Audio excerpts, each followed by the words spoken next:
compañeros, les invito a que se queden a ver este programa, un programa muy interesante, que vamos a hablar de algo muy actual, que además de actual es muy relevante para que usted conozca de qué se trata la protección de datos personales en nuestro país. Y para esto nos acompaña dos especialistas en esta materia y en otras tantas, como es el doctor Javier Martínez Cruz. Él es director general de Data Pretium. Bienvenido, doctor. Muchas gracias, muy buenos días a todos. También le saludamos con mucho gusto al licenciado Rodolfo Guerrero Martínez. Él es representante legal de la Sociedad Legal Coffee Law, también es un especialista en la materia. Y bueno, les saludamos desde el Congreso del Estado en su canal parlamentario. Les invitamos a que se queden porque justo vamos a estar platicando de ese tema relevantísimo que son los retos de la protección de datos personales en México. Usted hoy va a darse cuenta qué pasa con sus datos cuando usted los entrega, qué pasa con sus datos personales que también entrega o presenta cuando abre alguna red social, cuando va a alguna empresa, cuando va a solicitar algún servicio, alguna tarjeta de crédito.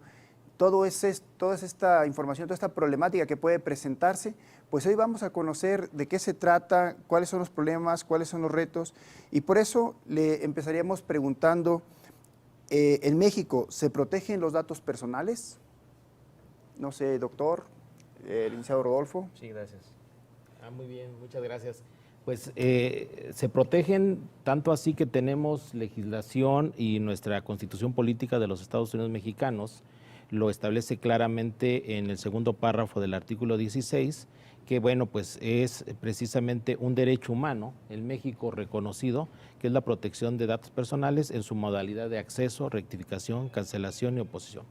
También lo tenemos como una frontera que debe de cuidarse cuando en materia de acceso a la información pública, como establece el artículo 6 de la Constitución Política, la fracción segunda del apartado A establece que, bueno, este derecho tendrá que guardar cierta proporcionalidad y límites cuando en materia de datos personales, que también están en las bases de las instituciones públicas, se tendrían que garantizar y que no un derecho, como es tan importante por el principio de máxima publicidad y el acceso a la información pública, sea excusa para que se transgreda el otro derecho que se rige por el principio de máxima confidencialidad, que son los datos personales que tienen las instituciones públicas. Entonces, en esos dos artículos encontramos este derecho garantizado, uno como límite cuando se está ante el acceso a la información pública y el otro como una garantía que cualquier autoridad y cualquier empresa tendrá que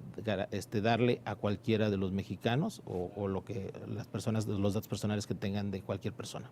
Claro. Muy bien, doctor. Licenciado Rodolfo Guerrero, ¿cómo ves esta obligatoriedad y estos principios constitucionales que rigen el actuar no solamente de las instituciones públicas, sino también de las instituciones privadas? Claro, querido amigo, ante todo agradecerte mucho, agradecer al Canal Parlamento, agradecerte a ti, mi querido doctor Javier, ya por fin convergiendo aquí en tierras tapatías. Desde luego un saludo a todo el auditorio. Es muy importante este tema por varias razones y es la concientización de lo que significan nuestros datos. Me gustaría empezar por ahí porque Javier acaba de mencionar algo muy importante. Lo tenemos en la ley, pero ¿qué tan poderoso puede ser tenerlo en la ley si no se implementa o se aplica, se reconoce por parte de la población también y de los propios sujetos obligados, de sus titulares? Bueno, los datos personales son todo aquello que nos permite identificarnos y que nos hace identificables. A veces nos quedamos con lo primero, con lo que nos hace, con lo que nos permite identificarnos, es decir, nuestro nombre, nuestro domicilio, nuestro número de celular, pero muchas veces se nos olvida que en esta primera revolución digital en la historia humana, toda nuestra economía corpórea, nuestras facciones, todo el exterior y todo el interior tiene un valor económico en las empresas y también para el gobierno. Entonces, lo que nos hace identificables, datos biométricos, que la sociedad sabe perfectamente este debate, a raíz de la reforma que sufrió la Ley Federal de Telecomunicaciones y Radiodifusión, en donde, por cierto, tenemos que hacer plausibles las acciones de la Suprema Corte de Justicia de la Nación, porque consideró este proyecto como anticonstitucional, ¿no? Y bueno, Respondiendo rápidamente a la pregunta, mi querido amigo, las empresas efectivamente tienen una gran responsabilidad en la protección y en medida de que establezcan lo más mínimo, que es un aviso de privacidad en sus plataformas digitales, los términos y condiciones, pero de la manera más clara y efectiva posible, es una forma muy importante para proteger el dato del ciudadano y darle a conocer incluso cómo puede articular eso que acaba de decirnos Javier. Es decir, los derechos ARCO, de acceso, rectificación, cancelación y oposición. Yo ingreso a un sitio web, tengo el derecho a conocer cómo vas a tratar mi información. Y segundo, cuánto tiempo va a estar ahí, para qué la vas a utilizar y incluso, mejor aún, si yo también la puedo eliminar, a dónde me voy en esa plataforma, en esa app, para yo mismo eliminar mi información. Yo aseguro que la mayoría de las empresas medianas en nuestro país todavía no cumple con ese requisito. Y adicionalmente a ello tampoco nuestro órgano garante a veces está vigilando, porque no le alcanza tal vez el personal para ver si las empresas medianas están o no cumpliendo con este requisito fundamental. Entonces sí, a la pregunta central, ¿en México se protegen los datos personales? Parcialmente. Y es parcialmente porque hace falta una alfabetización digital por un lado y hace falta también que la ley se cumpla. Entonces vamos a decir que todavía estamos en esa transición, en esa etapa de capacitación, de formación, porque yo también te iba a preguntar, y al doctor por supuesto, entonces podemos decir, estamos avanzando, pero incluso en las instituciones públicas no en todas se cumple la protección de estos datos personales. No, no en todas se cumple y esto lo podemos ver en medida de que no se ponga la declaratoria del tratamiento de la información. El tratamiento siempre va a ser importante. Cualquier dependencia va a poder cumplir con el requisito de transformación digital en medida de que tenga una base de datos. Pero no solamente es eso, sino decirle a la persona, ¿cómo estoy tratando tus datos? Y si la persona no sabe nada, incluso no sabe lo que expresé de lo que significa un dato personal, pues mucho menos de que la institución, vamos a decirlo en términos a lo mejor muy populachones, ¿no? Que es básicamente hacer el agosto, y lo sabemos porque ha habido muchos escándalos a nivel nacional de diversos estados de la República. De violación de esos datos personales. Y por eso también iría contigo, doctor.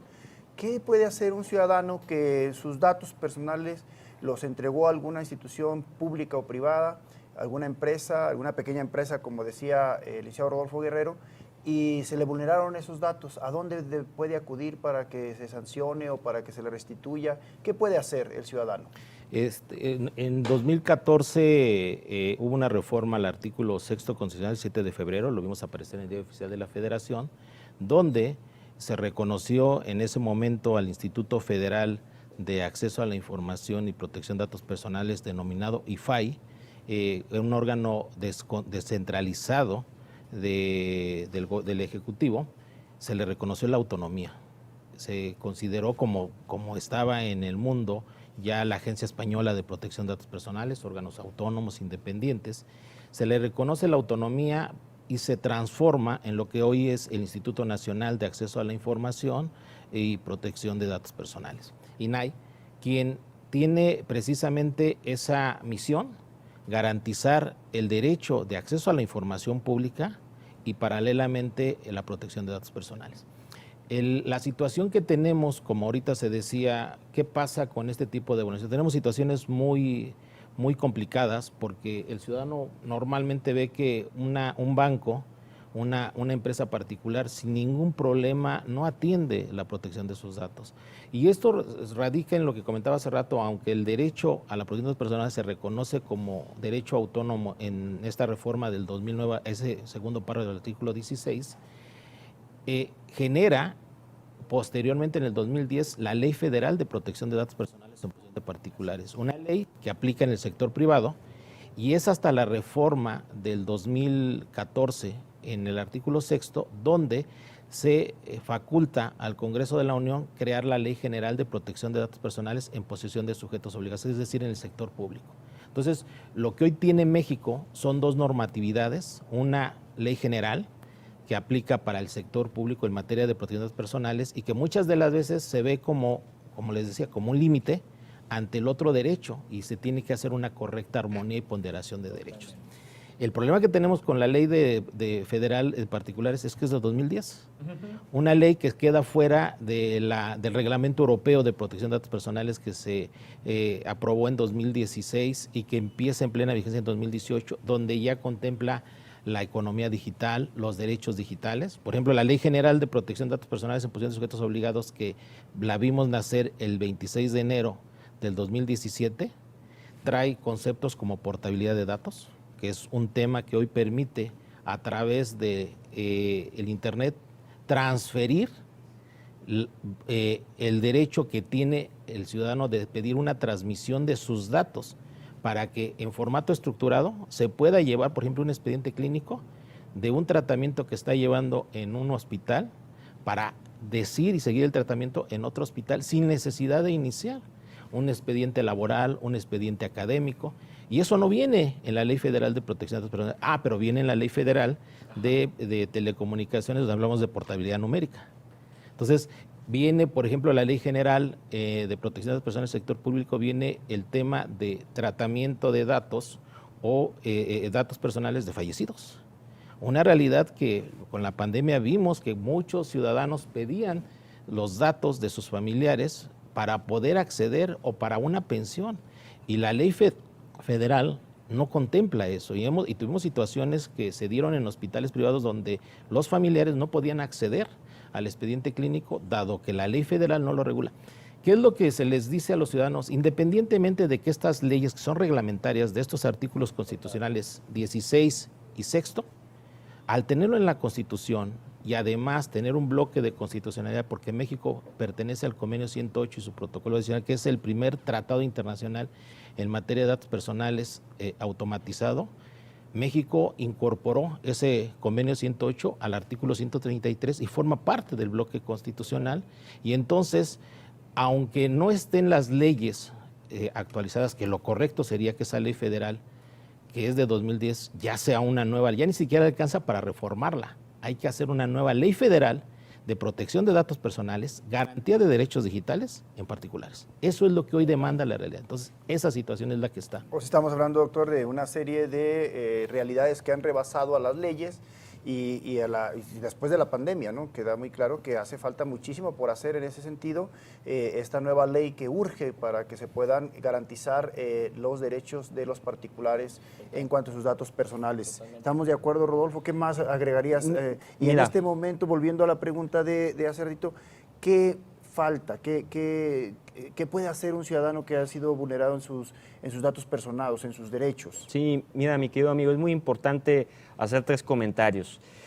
Estamos ante una asimetría. Las asimetrías es lo que decía Javier. Tienes una ley general de protección de datos personales en posesión de sujetos obligados que no prevé lo mismo que la de particulares. ¿Cómo? ¿Cómo dejas desatendido al ciudadano cuando se habla de datos personales post-mortem, por ejemplo?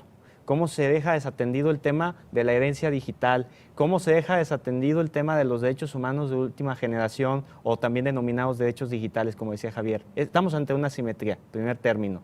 Segundo, pequeño paréntesis. Cuando yo me refería en mi primera intervención a datos personales que nos permite que nos hace identificables, me refería pues a que todo tú hoy por hoy tiene un valor preponderante en el mercado. Y lo sabemos perfectamente cuando hay datos que nos refleja la Asociación de Internet en nuestro país, mejor dicho, y refleja el valor que tiene cada dato que tenemos de tarjetas de crédito, cuentas de redes sociales, el RFC, en valor de peso mexicano. Entonces, ahí encontramos por qué es tan valioso que protejamos nuestra información para no ser usurpados de nuestra identidad. ¿Por qué sería valor? ¿Qué ocurre? ¿Las empresas los venden o por Los qué tienen un valor? los venden, y evidentemente empieza la extorsión, el chantaje y decir que si no me das una recompensa el monto económico, mejor dicho, que voy a solicitarte, pero como somos disruptivos ya no aceptamos dólares ni pesos mexicanos, aceptamos Bitcoin, ¿no? Criptomonedas, ante una wallet, y yo te explico porque soy buena onda y te quiero resarcir tu información a tu base de datos. Pues sí, pero en primer término, la persona hoy por hoy no sabe eso. Entonces, lo que pasa es que tiene un valor preponderante esto, y si no cumples con lo que yo te estoy diciendo, que es que me deposites a tal cuenta, no se va a quedar ahí el asunto, tristemente, mi querido maestro. Se va a hacer por parte del ciberdelincuente, que ese es el término adecuado, la proyección de toda esa base de datos tuya. Esas imágenes sensibles que le pasaste a tu pareja una noche platicando, ¿verdad? y de temas muy íntimos, entre muchas otras cosas que se dan a conocer. Entonces dices, ¿qué hago? ¿Qué pasa?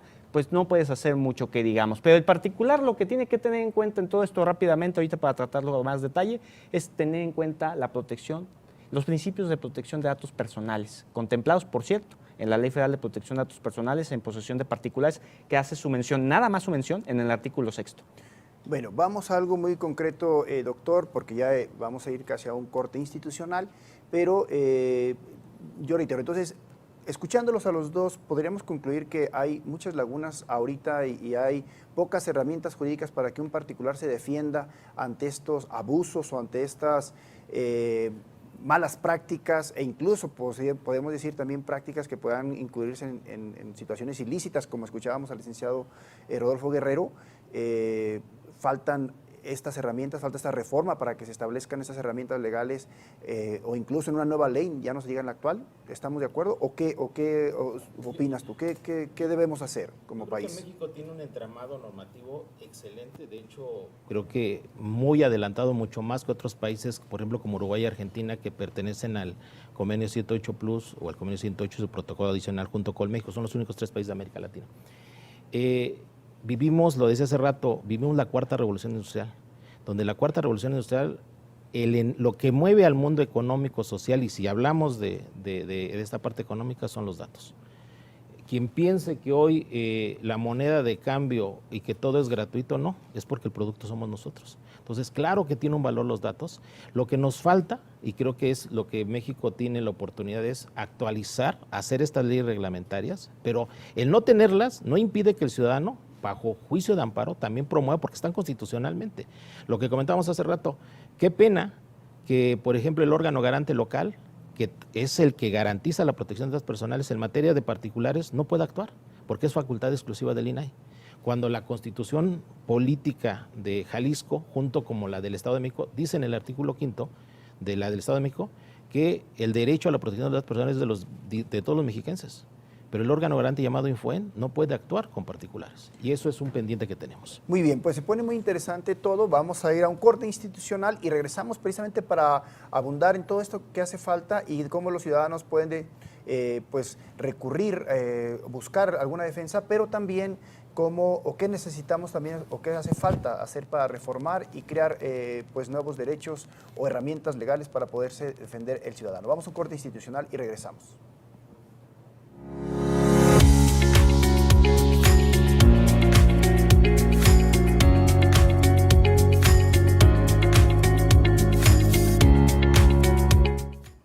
Pues estamos regresando a esta charla interesantísima con 2 especialistas de la protección de datos, del tema digital, esta transformación digital, esta revolución digital que hay en nuestro país y en el mundo. Y precisamente la conferencia, el taller, la charla se llama, pues, ¿cómo se protegen los datos personales en México? Y precisamente veíamos unas situaciones, precisamente esos datos personales en empresas, en ciudadanos, en profesionistas, los datos personales que tienen instituciones privadas o personas o ciudadanos de otros ciudadanos y estos datos personales que tienen instituciones públicas. Y nos decían nuestros especialistas, antes de ir a este corte institucional, pues que precisamente estábamos hablando precisamente de las deficiencias, de las lagunas que tiene la ley, una ley del 2010, que necesita cambiarse en cuanto al tema de los datos personales en poder de particulares y las nuevas recursos legales, los tratados internacionales que también respaldan o responden o ayudan precisamente a la protección de datos en el caso de instituciones públicas. Pues, Rodolfo, ¿qué opinas? ¿Qué podemos abundar? ¿Cómo se protegen? ¿Cómo se protegen? Ya nos decías al principio pues que sí había una serie de lagunas, había deficiencias, porque sí, claro, hay una capacitación, una formación que deben de tener todos los ciudadanos para que sepan la obligación que tienen de proteger esos datos y yo como ciudadano saber que tengo ese derecho de que donde he dejado mis datos, hacia la tiendita de la esquina, totalmente, me deben de proteger también mis datos. Totalmente. Hay medidas que todo ciudadano debe de conocer. Recordemos la máxima del derecho, que el factor del desconocimiento no me exime de mi responsabilidad, eso por una parte. 2022, más de 10 años que no se ha reformado la Ley Federal de Protección de Datos Personales en posesión de particulares. ¿Cómo es eso posible? Lo que existe es una asimetría, porque en una ley sí y en otra no. Así de sencillo. O sea, hay más obligación para las instituciones públicas que para los ciudadanos o las instituciones privadas. Ahí está la gran laguna y el gran dolor de cabeza para todos nosotros, porque a ver, las instituciones públicas están llenos de ciudadanos, ¿estamos de acuerdo? Entonces Sí, cualquiera va a ser víctima del abuso de una empresa, de un emprendimiento pequeño, en donde tú depositaste tu información y pensabas que nada malo iba a suceder. Ahora, quiero dar datos duros de lo que mencionaba recién de la Asociación de Internet en México, y hay datos que no deseo que quiten el sueño, si nos están viendo en cierto momento del día, pero a ver, hablar de la cantidad de hijos que tiene una persona, según el dato que nos da en el 2021 la Asociación de Internet en México, dice que está tabulado en un valor de 191 pesos mexicanos. El domicilio, 230 pesos. Si estamos hablando del teléfono celular de cada uno de nosotros, tiene un valor de 291 pesos. Y si hablamos, por ejemplo, del RFC, que es el Registro Federal de Contribuyentes, hablamos de 204 pesos. Ahora, si nos vamos a redes sociales, ahí nos vamos a cantidades, como dirían algunos, fifís, y ahí hablamos directamente de un perfil de red social digital en $149 en el caso de Facebook, y en el caso, por ejemplo, del mercado electrónico más grande del mundo, que es Amazon, de $375 una cuenta de un usuario. Eso nos alerta mucho. Como para puntualizar, Rodolfo, que la gente, que el ciudadano entienda, a ver, ese valor que tienen mis datos personales, ¿quién tiene interés en ellos? ¿Las grandes empresas que van a vender mercadotecnia? Claro. O, como tú también decías, también puede ser delincuentes cibernéticos. Claro, ciberdelincuentes. Eso nos alerta mucho en el tratamiento que está teniendo la información. La ciberseguridad, que por cierto, se maneja ya como un derecho digital, esto visto en la Carta de Derechos Digitales dada a conocer por el gobierno en España, y nos damos cuenta que no se está cumpliendo por la mayoría, ni del ciudadano, evidentemente, que debe de saber poco a poco qué significa esto, ni de parte ni del gobierno, ni de las instituciones de característica privada. Tenemos que tener en cuenta que ante todo proceso de almacenamiento de información tiene que haber ciberseguridad, y con ello tiene que haber auditoría. Si no hay auditoría, es decir, ¿qué estás haciendo? Doy un servicio al ciudadano, soy gobierno, soy empresa. Anualmente, cada 6 meses, ¿qué está pasando? ¿Realmente le cumpliste al ciudadano con el cuidado irrestricto a la información y para estos fines, sí o no? Vamos viendo cuáles fueron tus acciones. Una supervisión de esos Totalmente. datos personales que hay en las empresas o en los gobiernos, y ese tratamiento. Doctor, ¿qué opinas tú? ¿Qué más hace falta en este sentido? ¿Qué se está viendo? ¿Cómo es ese robo de datos? O ese mal tratamiento de esos datos, esa venta de datos también personales pues yo ahorita sacaba cuentas, imagínense 1 millón de bases de datos de ciudadanos, solamente del número telefónico con el valor del que hablaba el licenciado Rodolfo Guerrero, estamos hablando de miles de millones, incluso de dólares. Así es, de hecho recordemos este precedente que marcó y alarmó no solamente a América Latina, sino a Europa, el escándalo de Cambridge Analytica, ¿no? O sea, sabemos que fue un acceso de manera prohibitiva y sin consentimiento de 80 millones de usuarios de esta plataforma, Facebook, en su momento Meta, donde se sabe que, bueno, pues las multas no paran y van a acabar, y donde influyó en la elección de Estados Unidos de 2016, y se habla de que el 5º país afectado fue México. Vamos a ver si en el 24 alguien nos dice que en la elección del 18 también hubo cierto tratamiento de datos personales. Y esto radica en lo que hace rato decíamos, una ley del 2010 que responde a una reforma constitucional de este segundo párrafo del artículo 16, donde el contexto era la primera década del siglo XXI, el tema económico. Entonces vemos una ley con 69 artículos que responde a lo que el Tratado de Libre Comercio que México tenía con Estados Unidos y Canadá debería de garantizar en el flujo y tratamiento de datos personales y protección con un enfoque económico. Es increíble que hoy que tenemos el TEMEC, donde se habla de economía digital, donde ya se habla de este flujo transfronterizo vía Internet, y que modificamos y que entró en vigencia en julio del 2020, esa ley con 69 artículos, que nada tiene que ver con los 168 artículos que trae la Ley General de Protección de Datos Personales, que aplica en el sector público, donde pareciese que entonces protegemos más los datos, y qué bueno, ¿no? Porque pues obviamente es el Estado, son las instituciones públicas, pero no es posible que en el ámbito particular se siga vulnerando, porque hoy tenemos que México ocupa el 8º lugar en robo de identidad a nivel mundial, 2º lugar en América Latina, y eso representa para muchos mexicanos, ¿sí?, obviamente una vulneración a sus cuentas. Es muy común escuchar que, bueno, hay suplantación de identidad, hay cargos, hay una serie de deudas. Hoy los jóvenes entran ahorita con la exigencia de que tienen que registrar ante el SAT, y entran y llegan con deudas. Y algo que dice el artículo 4, que debe ser un derecho a mi identidad, resulta que, bueno, pues han vulnerado la identidad y nos piden, ¿sí?, que ahora recuperemos nuestra identidad, como si eso no lo debería de garantizar el Estado. Cuando las medidas de seguridad, hoy un banco te pide que para garantizar tienes que entregar los datos biométricos. Si no los entregas, no puedes hacer valer un derecho que establece el artículo 6º en el 3er párrafo, que habla que es el derecho al Internet y las tecnologías de la información que tienen todos los mexicanos. ¿A qué responde esto? Y mire, México creo que ha caminado, por eso lo que decíamos hace rato. En 2012, la ONU reconoció al Internet como derecho humano. México lo incorporó en una reforma en junio del 2013 y metimos ese 3er párrafo, y es un derecho que está en el artículo 6º. Totalmente. Ninguna otra constitución más que la del Estado de México en 2020 también reconoció ese derecho como derecho humano. En 2015 la ONU también dijo la Carta de los Derechos Humanos y Principios del Internet, y lo que nos dice esa Carta de Derechos Humanos y Principios del Internet es que los mismos derechos que existen en el mundo real, en el mundo físico, en el mundo virtual tienen que estar vigentes. Entonces, hoy es un derecho a herencia digital, a desconexión digital. ¿Por qué Ley Olimpia la llevamos, que como ley no tiene nada de ley? Es una modificación a los códigos penales, donde hemos puesto una sanción por cuestión de violencia digital que pueden sufrir las mujeres, bueno, cualquier persona, no solamente mujeres, cuando se distribuyen videos íntimos. Nos fuimos a la última etapa del proceso delictivo. ¿Dónde queda la etapa preventiva? ¿Dónde queda la etapa disuasiva? Esa está en la protección de los datos personales. Que debe estar en esa ley. Debe estar en esa ley. Que no está y que hace falta reformarla o modificarla o crear otra. Pues es otra. crear otra. Ahí tenemos que meter, por eso se dice, lo tenemos en la Ley General de Acceso a una Vida Libre de Violencia. Entonces, ¿por qué no la metemos en la ley?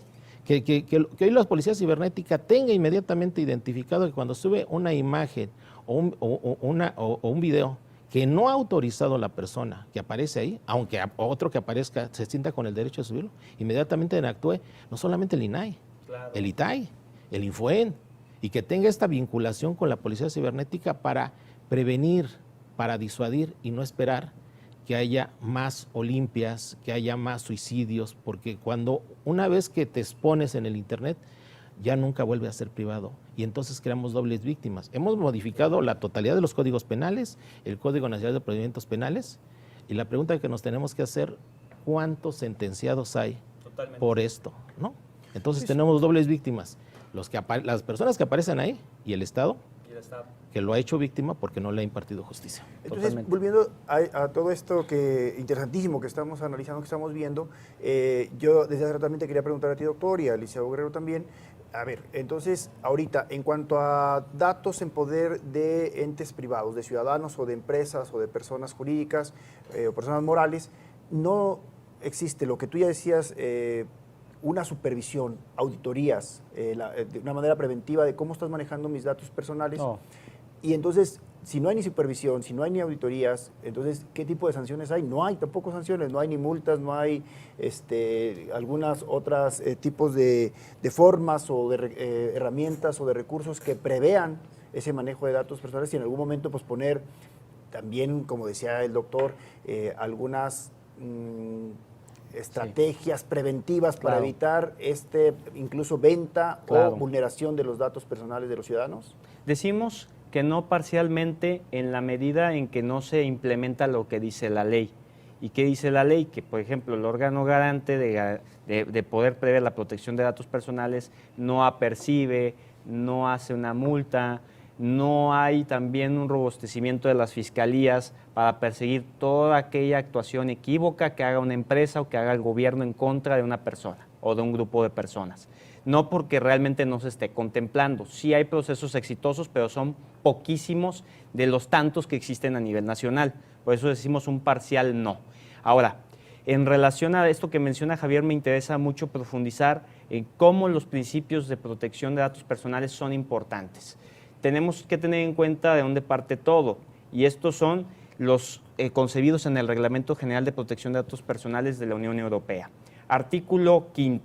Tenemos que tener en cuenta que se contemplan en las listas de principios de protección la licitud, la lealtad, la transparencia, la limitación de la finalidad, la minimización de los datos, la exactitud de estos mismos y además los límites en relación a ¿qué? Al plazo de la conservación de esos datos, lo que ya veníamos manejando en nuestras anteriores interacciones. Integridad y confidencialidad. ¿Qué es lo que pasa en nuestro país?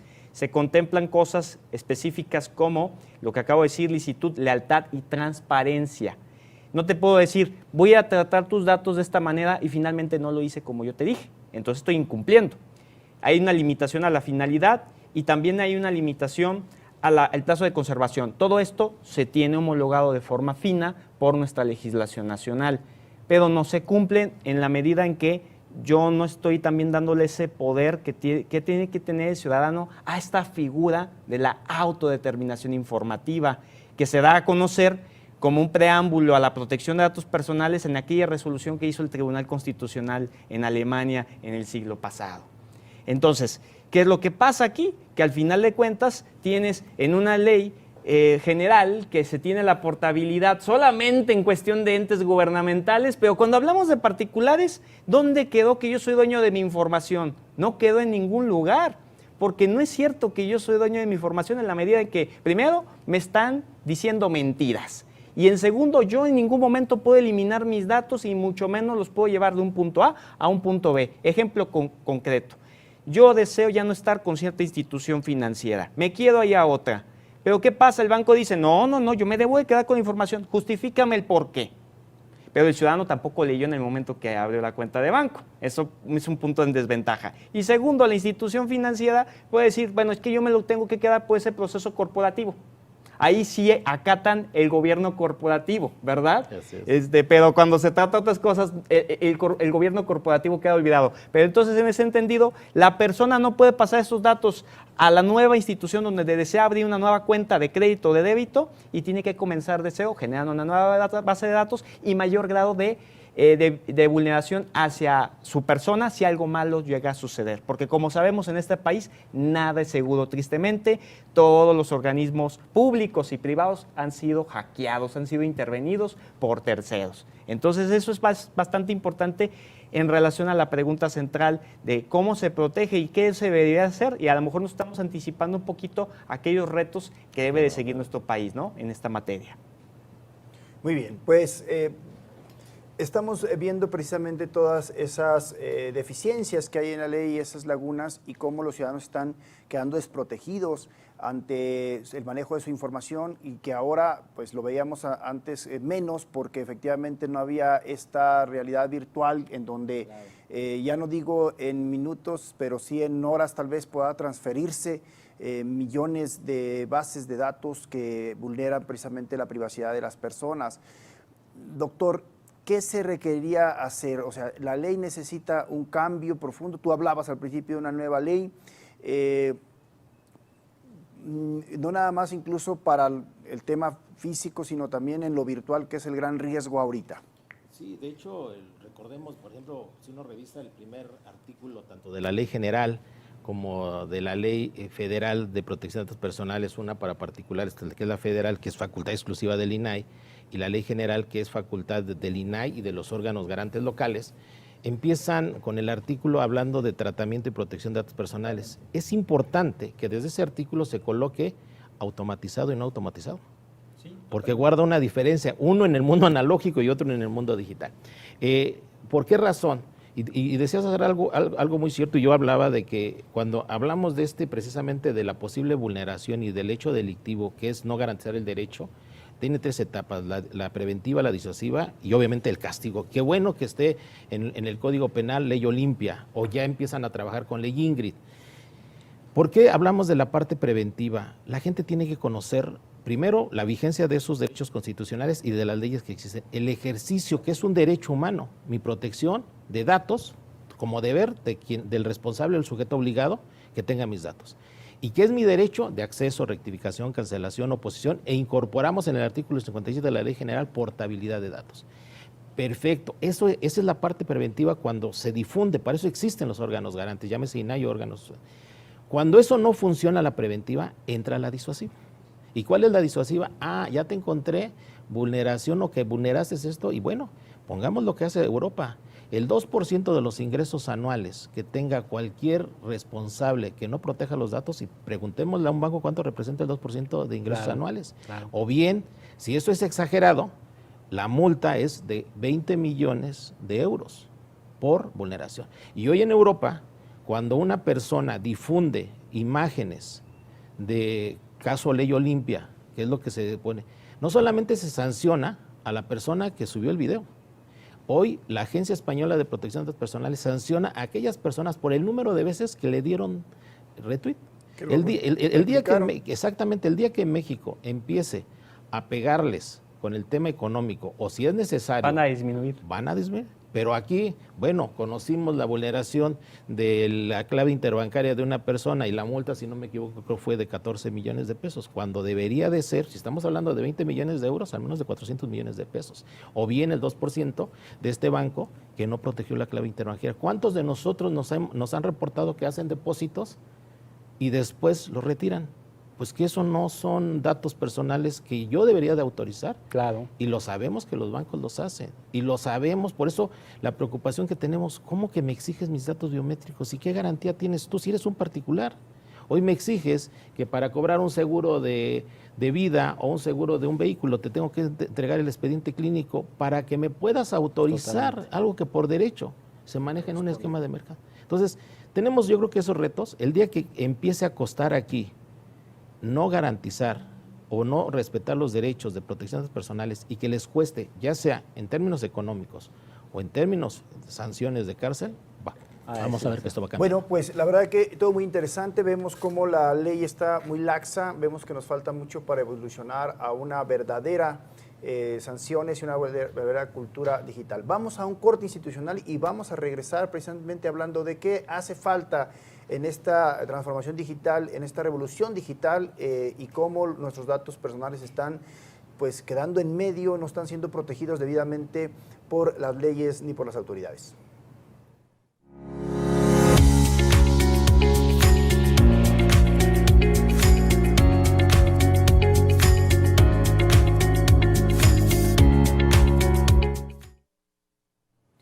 Pues vamos por el último bloque, importantísimo, interesante, ya que regresamos de este corte institucional.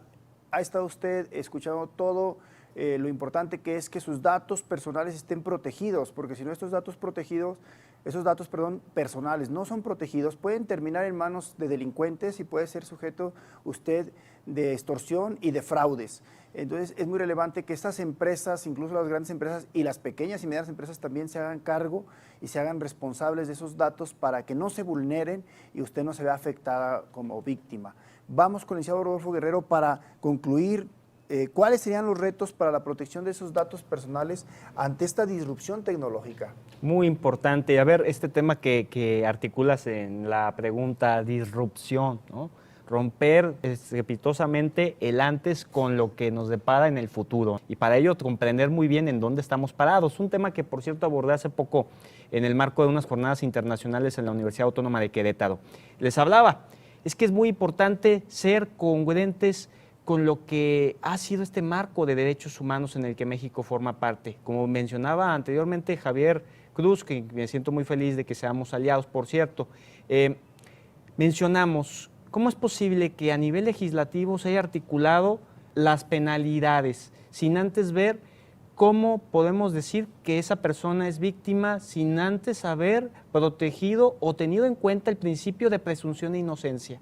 Es decir, los derechos humanos, ¿dónde deben de quedar en todo esto? Pues deben de quedar ante la comprensión y la racionalidad de toda persona y más cuando se trata de las instituciones de característica pública y que son las que también en medida de lo judicial imparten justicia en nuestro país. Entonces, la incongruencia más grande es olvidar los derechos humanos y, por otra parte, hablando de oportunidades a nivel de derechos digitales, pues es que esa incongruencia deje de serlo, recordar que los derechos humanos no son negociables, ejecútalos, actualízalos, llévalos ante ese cambio de paradigma y haz que el ciudadano también pueda protegerse él mismo con cuestiones que le sean muy familiares. Y con esto me voy a ir específicamente haciendo valer el derecho digital de la ciberseguridad. Dile al ciudadano, ¿cómo protejo mi información en mi teléfono celular que hoy por hoy significa mi casa y mi identidad digital? Pues, a ver, primer gran tip, no tengas un teléfono para todo, es decir, no puedes tener todas las redes sociales y menos TikTok. Yo no recomiendo que tengas TikTok, por cierto, en tu teléfono celular y a la vez aplicaciones bancarias. Ten un teléfono para las aplicaciones bancarias y ten otro teléfono para las redes sociales. Primer gran tip. Segundo gran tip, contraseñas. Contraseñas fáciles de recordar para el usuario, difíciles de adivinar o de reconocer para el ciberdelincuente. Esto puede ser en la medida de recordar una canción, una parte específica que solamente tú tarareas, que la cantas cuando te bañas, y de esa manera generas una contraseña que va a ser muy difícil de que el ciberdelincuente pueda decir, esa es la contraseña de este usuario que trabaja en tal banco, que trabaja en tal dependencia y que me interesa intervenirlo y sacarle toda la cantidad económica que tiene en su cuenta de débito o de crédito. Y tercer gran punto, se debe recordar que no todo lo digital debe de ser la panacea. Debemos de recordar también el mundo offline. Tenemos que recordar las libretas que sirven mucho para guardar ciertos datos y no toda la información debe estar en estos aparatitos. Y mucho menos linkearlos con otras plataformas porque es que me da una flojera generar un nuevo usuario y contraseña. ¡Genéralo! Porque si no la vas a pagar caro. Es que perdí mi cuenta de red social porque todo estaba linkeado. No, porque el día de mañana vas a perder todo, porque todo estaba linkeado. ¿Y por qué? Porque decidí que el usuario y contraseña era muy aburrido, era un dolor de cabeza, o poner las mismas contraseñas en todos los lugares. Digo, concretamente esto en el término de ciberseguridad. Nuestro legislador hoy por hoy debe de entender este tema no solamente para el discurso político, sino para garantizar el Estado de Derecho en tiempos de disrupción jurídica tecnológica, en la que le digas a la persona, ¿sabes qué? Sí, el dueño de la información eres tú, en medida de que nosotros te damos a conocer a todo lo que te comprometes y a la vez a todo lo que nosotros también nos comprometemos contigo. El día que eso pase, mi querido maestro y querido auditorio, mi querido doctor Javier, ¿estarás de acuerdo? Vamos a poder robustecer este Estado de Derecho ante la revolución digital que estamos viviendo. Si no hacemos eso y nada más son puros discursos, vamos a seguir incrementando el número de usurpación de identidad, que hasta el día de hoy ha mencionado Conducep, son más de 800,000 personas usurpadas de su identidad. Eso no debe de ser en México. Sí, nada más. A ver, doctor Javier Martínez, abundando un poco de lo que dice el licenciado Rodolfo Guerrero, ¿qué puede hacer un ciudadano para reforzar su seguridad? Yo veo que a veces nos metemos algún artículo en la internet y luego esa revista o ese sitio web nos dice, ¿está de acuerdo en los cookies famosos? Sí. Se trata de información personal o de mis datos personales. ¿Qué tendría que hacer yo para, o cualquier ciudadano que ahorita nos está viendo, pueda ir blindando o en esta tesitura de los datos personales pueda decirle a esas grandes empresas, esto sí quiero que lo manejes, esto no? Porque a veces, pues, con tal, y ponen algunos candados, tú te darás cuenta como especialista, que ponen algunos candados para que no pueda uno seguir leyendo hasta que uno no le pique ahí. Así Estoy de acuerdo y ahí te van mis datos, ¿no? Aparte de lo que interesante e importante que nos dijo el licenciado Rodolfo Guerrero. Sí, mira, todos estos avances y estas acciones preventivas que se colocan hoy presente en todo este tipo de portales han sido una respuesta o una obligación que les ha exigido Europa a través del Reglamento Europeo de Protección de Personales. Antes nosotros veíamos muy común que no aparecían esos mensajes donde te dicen, bueno, esto trae cookies, y te dicen, ¿aceptas o no aceptas? Cuando tú aceptas, estás consciente de que en el momento que abres esa página, te van a llegar una serie de información porque tú aceptaste. La verdad, muchas de las veces decir no aceptar es ver qué es lo que aceptas y tienes la necesidad de informarte. Lo que se ha exigido, por ejemplo, la otra es que si aceptas el aviso de privacidad, un aviso de privacidad que si te metes a revisarlo, pues no cumple todavía con al menos digamos, con este principio de transparencia y de información que te permita inmediatamente conocer a ciencia cierta qué estás exponiendo.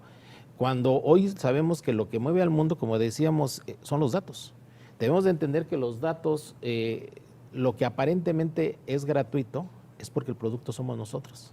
Y nosotros tenemos que estar conscientes de que si estamos dispuestos a entregar información de nuestros datos, podremos ser sujetos de extorsión, podremos ser sujetos de una vulneración de nuestra integridad. Pero eso lo ha conseguido principalmente bajo la tesitura del Reglamento Europeo de Protección de Datos Personales. 99 artículos que paradójicamente, cuando revisamos nuestra Ley General de Protección de Datos Personales en los 168 artículos, vamos a encontrar equivalentes.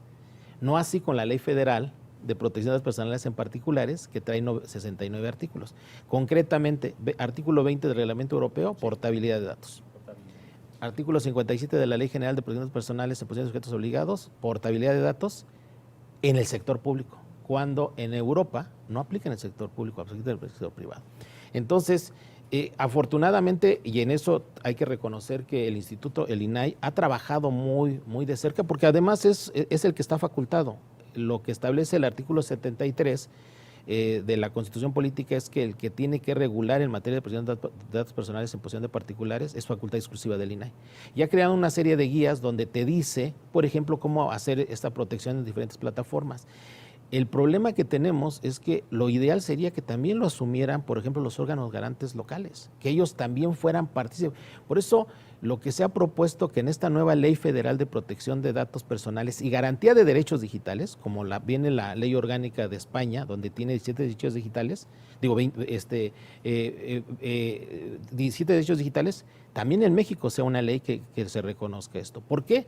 Porque estamos dejando pasar una oportunidad espléndida. Decíamos hace rato, el TEMEC, que entró en vigencia en julio del 2020, debería obligar a que la ley federal se hiciera una nueva. Ni siquiera nos alcanza para hacer una ley general, porque eso implicaría hacer una reforma al artículo 73, pero sí podemos hacer inmediatamente, en el siguiente periodo de sesiones que viene, una propuesta de ley, que es algo que hemos trabajado con un grupo de españoles, con Rodolfo. Hemos trabajado en lo que podría ser una nueva Ley Federal de Protección de Datos Personales y Garantía de Derechos Digitales con 15 títulos, donde se reconozca portabilidad, datos personales de personas fallecidas, una plataforma. Hoy en día, por ejemplo, si tú quieres denunciar la vulneración al ejercicio de los datos personales con particulares, pues tienes que hacer una denuncia. Claro. Tienes que hacerlo directamente en los portales y muchos de esos particulares ni siquiera lo tienen para acceder. ¿Y cómo puede el órgano garante actuar para hacer esto como sí lo puede hacer en el sector privado? Porque a través de la Plataforma Nacional de Transparencia se sabe de la solicitud de acceso, rectificación, cancelación, oposición, y ahí se va viendo la respuesta de los sujetos obligados. Lo mismo tendría que hacer para el caso de los particulares. Por eso en la propuesta que traemos de nueva ley federal hablamos de un sistema denominado sistema de acceso, rectificación, cancelación, oposición y portabilidad de México, algo como el sistema que trae el Estado de México, SARCOEN, pero a nivel nacional, que permita ver, ¿sí?, en cada uno de los particulares quién está dejando de atender estos derechos. No podemos darnos el lujo de seguir en esta vulneración, porque México tiene un TEMEC donde en los 34 nuevos capítulos, o los 34 que conforman el TEMEC, 5 de ellos habla de protección y seguridad de la información y datos personales. Totalmente. Y México no está cumpliendo con eso. Totalmente. México pertenece al convenio 108 y su protocolo adicional es 1 junto con Uruguay y Argentina, pero ellos están en el sur. Y les interesa porque en 2020 hubo la caída de los escudos de privacidad y hay 5.300 empresas en Europa y estos gigantes que hemos escuchado, Meta, que les están condicionando porque ellos hacen tratamiento de datos personales en bases de datos que tienen en Estados Unidos. Y ya le dijo la Unión Europea que Estados Unidos no reconoce el derecho humano a la protección de datos personales, no tiene un órgano garante como el INAI y tampoco cumple con los principios, porque ellos ven la protección de los datos personales no como un derecho humano, lo ven como un elemento económico. México se puede convertir en el receptor de este flujo para que sea el puente de Estados Unidos, México y de México a Europa. Y entonces estaríamos viendo a un México, otra realidad, que se llamaría el nuevo canal de Panamá de la economía digital del siglo XXI. Pero para eso hace falta esta nueva ley. Totalmente. Muy bien, pues para ir concluyendo, la verdad es que importantísimo, relevante lo que ponen los especialistas en la mesa de que es importante una nueva ley y la propuesta ya está hecha, entiendo que es una ley federal, necesitaríamos, igual también aquí en el Congreso del Estado se puede hacer una propuesta para que se le vea iniciativa de ley, que tiene facultad el Congreso local para poder hacer esa iniciativa y si se aprueba por la mayoría puede ir como iniciativa de ley al Congreso de la Unión. Claro. pues la necesidad, como ya lo dijeron los especialistas, de crear esta nueva ley por todas las lagunas, todos los riesgos que hay en este momento, no de cosa menor, no estamos hablando de 2, 3 personas, estamos hablando de todos los millones de mexicanos que tenemos en nuestras bases de datos, en internet, en redes sociales, en nuestras actividades comerciales, en nuestras actividades de día con día. Para ir ya en ámbito de conclusión, licenciado Rodolfo Guerrero, ¿qué nos hace falta? ¿Qué hace falta ir aterrizando como país en las leyes, en las prácticas? Creo que ha quedado muy claro todo lo que ustedes están poniendo ya en la mesa, en la agenda pública. La agenda pública. En la agenda pública, que además están revisando todo lo que está pasando en todo el mundo. Sí. Y como Europa, por lo que estamos escuchando por parte de ustedes, pues es pionero y va avanzando, ¿no? Y ni siquiera Totalmente. Estados Unidos, como decía el doctor Martínez, pues ni siquiera Estados Unidos tiene esto en sus leyes, que está avanzado en muchas situaciones con derechos humanos, pero no tiene como derecho humano esto de derecho humano a la protección de datos personales. Claro, y la más grande incongruencia, por cierto, ¿no? Decir que soy uno de los mayores innovadores en el planeta y que soy de los principales vulneradores de derechos fundamentales, derechos humanos. Normatividad a partir de la homologación de las figuras jurídicas clásicas con el tema digital. Eso es lo que se tiene que hacer todo un planteamiento de normativa para que México tenga un gobierno digital.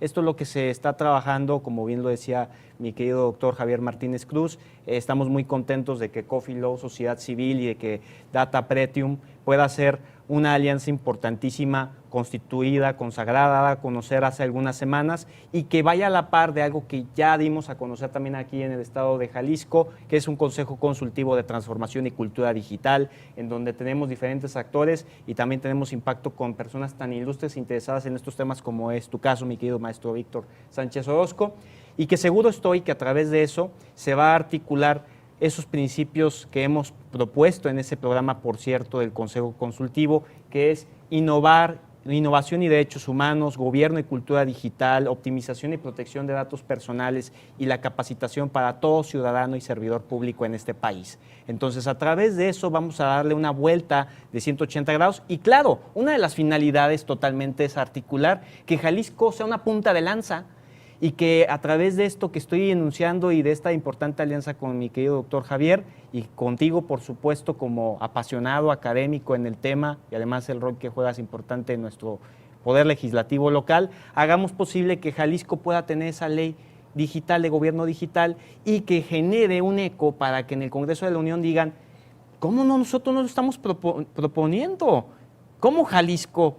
Y de repente a veces tristemente tenemos que llegar a ese tipo de recelos, ¿no? Que promuevan la transformación en nuestro país. Pero si esa es la ecuación que hay que seguir, vamos a seguirla para que México pueda tener un planteamiento muy importante. Recordemos que en octubre se promueve algo en el Congreso de la Unión en relación al presupuesto 2023. Esta es nuestra finalidad, generar que sí exista el cómo sí, el presupuesto, porque como sabemos, todo cuesta dinero y a nivel digital se necesitan insumos tecnológicos y existe el dinero para que no solamente los estados puedan transformarse, sino también el interior de los estados, los municipios.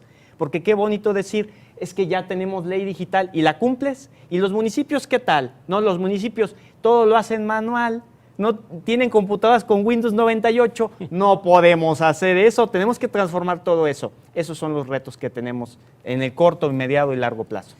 Doctor Javier Martínez Cruz, también ya para ir concluyendo, como conclusiones, ¿qué ve usted que haga falta? El país ya nos quedó muy claro la nueva ley que incluso está impulsando ustedes como especialistas, como una serie de organismos de la sociedad civil, organismos académicos, que nos da mucho gusto. ¿Qué más faltaría como para concluir ya? Y también pues nos queda claro que la actual ley es muy laxa y otra de las ideas que resalto que se plantearon en esta mesa fue pues que no todo tiene que ser el INAI, sobre todo en la protección de datos personales en poder de particulares, sino pues me pareció muy relevante lo que usted nos planteaba y ahí también va mi pregunta, que los institutos locales de acceso y protección de datos personales, el ITEI en nuestro caso en Jalisco, puedan también entrar, que en este momento están fuera.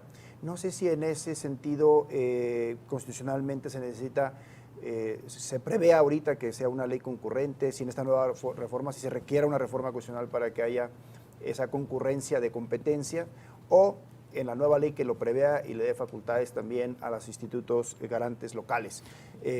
Como conclusión del programa, agradecerle que estuvo acá en Jalisco y que pues relevantísimas ideas que se plasmaron en este foro, que seguramente y que además para los ciudadanos fueron también herramientas muy importantes escucharles. Sí, yo concluí mi periodo como comisionado del Estado de México en agosto del año pasado.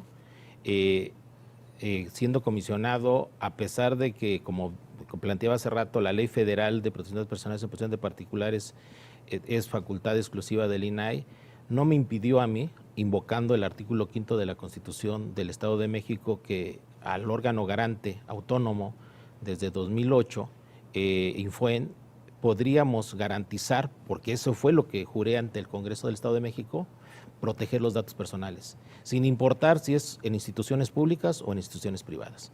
Por eso logramos nosotros, por ejemplo, ser el órgano garante local que más entrega de expedientes clínicos de personas fallecidas para el cobro de pensiones, sobre todo, que eran derecho de sus familiares o cobro de un seguro, se logró hacer. Entonces, lo dije hace rato, independientemente de que no estén estas leyes actualizadas, no nos impide invocar estos artículos constitucionales.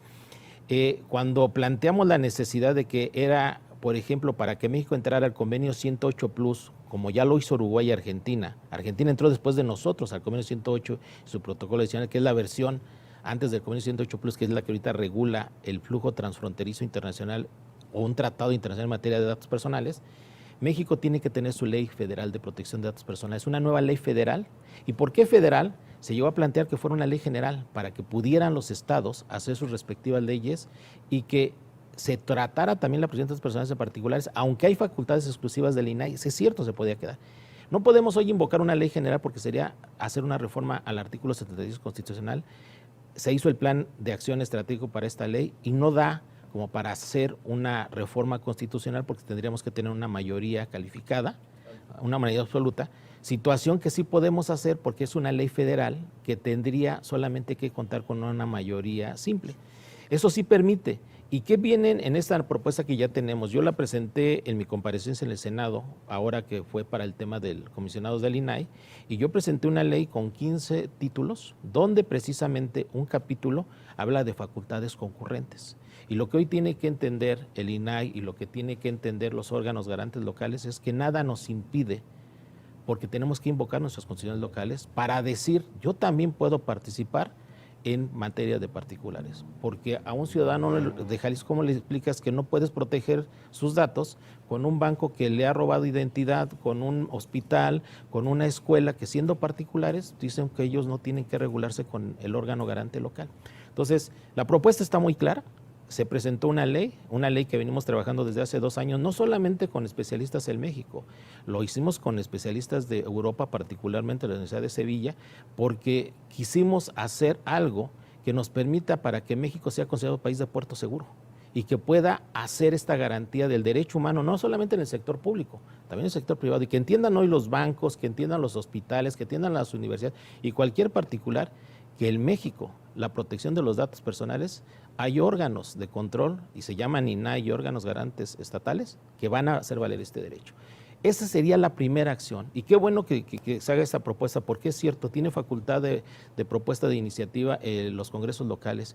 Y si esto que no han retomado las fracciones parlamentarias en el Senado o en la Cámara de Diputados, ojalá Jalisco hiciera esta propuesta de nueva ley, que ya se tiene trabajada en un 60% los artículos de estos 15 títulos, y poderlo mandar al Congreso de la Unión para que se haga y que sea punta de lanza precisamente Jalisco, donde, como decíamos, vienen facultades concurrentes, donde se dice cómo se puede trabajar en particulares los órganos garantes locales.